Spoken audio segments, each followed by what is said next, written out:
जनसत्ता संपादकीय गति 110 शब्द प्रति मिनट। Be ready, 3, 2, 1 start. अब किसान आंदोलन अपने अंतिम मुकाम पर पहुंचता लग रहा है। स्टॉप।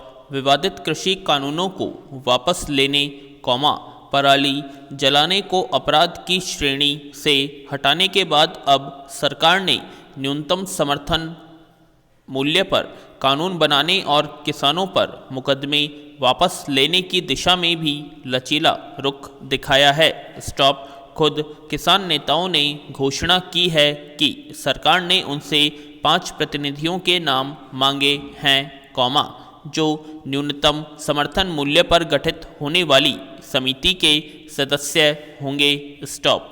राज्य सरकारों को कह दिया गया है कि वे किसानों पर दर्ज मुकदमे वापस लेने की प्रक्रिया शुरू कर दें। स्टॉप। हरियाणा सरकार पहले से इसके लिए तैयार है। स्टॉप। उधर किसान नेताओं का रुख भी लचीला नजर आ रहा है।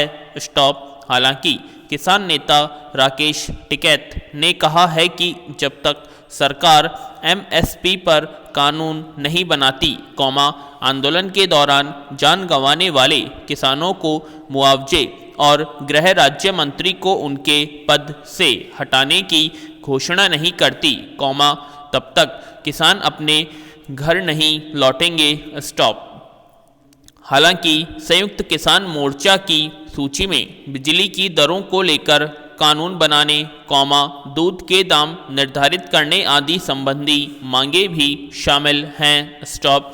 मगर 2 प्रमुख बड़ी मांगों पर सरकार के लचीले रुख को देखते हुए लगता है कि मोर्चे की अन्य मांगे मानने में उसे मुश्किल नहीं होगी। स्टॉप। पैरा। न्यूनतम समर्थन मूल्य को लेकर कानून बनाने की मांग पुरानी है। स्टॉप। इसे तय करने का पैमाना स्वामीनाथन समिति ने बहुत पहले पेश कर दिया था। स्टॉप। इससे संबंधित कानून बनाने के लिए गठित समिति के अगुआ खुद तब के गुजरात के मुख्यमंत्री, और अब प्रधानमंत्री, थे। स्टॉप।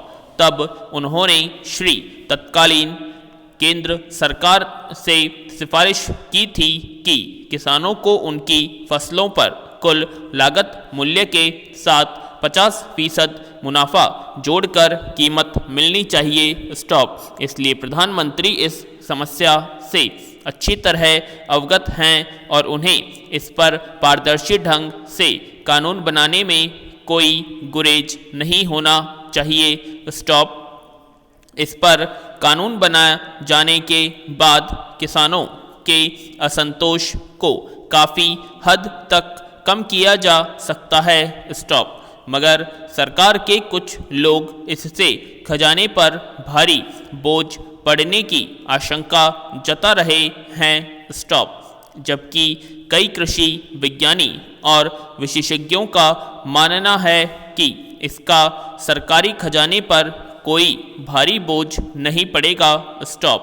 पहले सरकार को खुद इस उलझन से बाहर निकलना पड़ेगा। स्टॉप।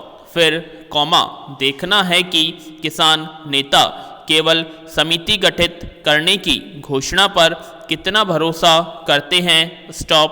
पैरा। बेशक सरकार ने उत्तर प्रदेश सहित 5 राज्यों में होने वाले विधानसभा चुनावों के मद्देनज़र यह लचीला रुख अपनाया है, पर उससे अपने इस रुख का कायम रहने की अपेक्षा है। स्टॉप।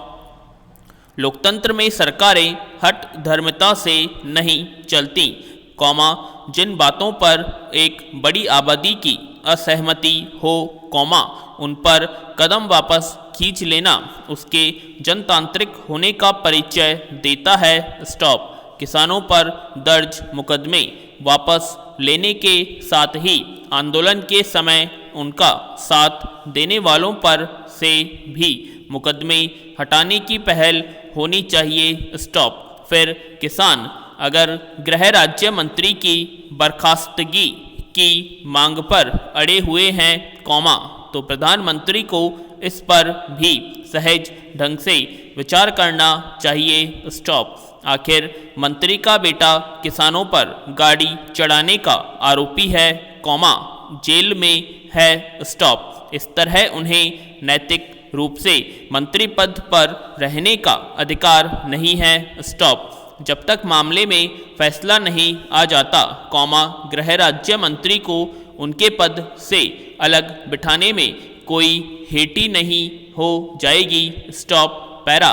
करीब 2 साल से समूची दुनिया के साथ हमारे देश में भी महामारी के असर में कैसे हालात रहे हैं, कॉमा, यह छिपा नहीं है। स्टॉप। इस बात की आशंका पहले से जताई जा रही थी कि महामारी का सामना करने के लिए पूर्णबंदी जैसे सख्त उपाय तो किए गए, कॉमा, लेकिन उसका असर कई बार बेहद तकलीफ देह परिस्थितियों के रूप में सामने आया। स्टॉप। एक और भारी तादाद में लोगों की नौकरियां चली गईं, कॉमा, तो दूसरी ओर बहुतों को कारोबार ठप हो गया। स्टॉप। हालांकि दवाओं और खाने पीने की वस्तुओं की दुकानें खुली थी, कॉमा, लेकिन ज़्यादातर कारोबार बंद रहे। स्टॉप। लेकिन इसके असर का अंदाज़ा इससे लगाया जा सकता है कि कई लोगों ने इससे अपनी उपज, अपनी परेशानी का हल आत्महत्या मान लिया। स्टॉप। अब राष्ट्रीय अपराध रिकॉर्ड ब्यूरो यानी NCRB की ताज़ा रिपोर्ट में जो आकलन सामने आया है, कॉमा, उसमें 2019 और 2020 में खुदकुशी करने वालों के आंकड़ों में कारोबारियों की संख्या यह बताती है कि महामारी का सामना करने के क्रम में कुछ अन्य पहलुओं की अनदेखी हुई। स्टॉप। रिपोर्ट के मुताबिक बीते 2 सालों के दौरान 20,768 कारोबारियों ने आत्महत्या कर ली। स्टॉप। पैरा। अर्थव्यवस्था में उतार चढ़ाव की वजह से पहले भी हालात बेहतर नहीं थे, कॉमा, लेकिन कोरोना की वजह से पैदा स्थितियों ने व्यवसाय जगत पर बेहद प्रतिकूल असर डाला। स्टॉप। यही वजह है कि 2019 के मुकाबले 2020 में आत्महत्या करने वाले कारोबारियों की संख्या में 29% की बढ़ोतरी दर्ज की गई। स्टॉप। वजहें स्पष्ट न होने के बावजूद यह माना जा सकता है कि कारोबार के पूरी तरह ठप पड़ने के चलते आर्थिक लाचारी जैसे हालात का सामना करते हुए कई लोग हिम्मत हार गए। स्टॉप।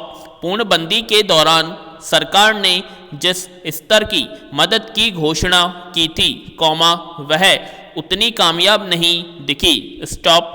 उस तक समय पर बहुत सारे लोगों की पहुंच भी नहीं हो सकी। स्टॉप। इसमें कोई संदेह नहीं कि आत्महत्या जैसे विकल्प को सही नहीं ठहराया जा सकता, लेकिन इस मनः स्थिति में पहुंच गए लोगों की मदद के लिए कोई तंत्र नहीं है और न ऐसी पहलकदमी दिखती है। स्टॉप। आर्थिक सहयोग एक पहलू है, स्टॉप, लेकिन मुख्य पहलू है वे हालात, कॉमा, जिनका शिकार होकर कोई व्यक्ति जान देने की हद तक चला जाता है। स्टॉप। पैरा। भारत में व्यवसाय जगत का ज़्यादातर हिस्सा बहुत छोटे या मध्यम स्तर पर कारोबार के जरिए गुजर बसर करता है। स्टॉप। उनके पास जमा पूंजी इतनी नहीं होती कि वे कुछ महीने या साल भर व्यवसाय बंद रख अपना परिवार और जीवन सहज तरीके से चला सकें। स्टॉप। ऐसे में अभाव और कर्ज से उपजी स्थिति में सरकार या समाज की ओर से जरूरी सहायता नहीं मिल पाती, कॉमा, जो कई बार कुछ लोगों को मानसिक रूप से बेहद परेशान कर देती है। स्टॉप। अफसोस की बात यह है कि एक और कारोबारियों के बीच आत्महत्या के बढ़ते आंकड़े चिंता पैदा करते हैं, कॉमा, तो दूसरी ओर रोजगार के अन्य क्षेत्रों में भी स्थिति अच्छी नहीं है। स्टॉप। हाल ही में खुद सरकार ने संसद में यह जानकारी दी कि प्रमुख 9 क्षेत्रों में 23 लाख से ज़्यादा लोगों को अपनी नौकरियों से हाथ धोना पड़ा। स्टॉप। जब संगठित क्षेत्र में यह तस्वीर है कॉमा, तो असंगठित क्षेत्र में रोजी रोटी या रोजगार के बारे में सिर्फ अंदाजा ही लगाया जा सकता है। स्टॉप। सवाल है कि अगर यह प्रवृत्ति कायम रहती है तो आने वाले दिनों में इस संदर्भ में कैसे आंकड़े तैयार हो सकते हैं। स्टॉप।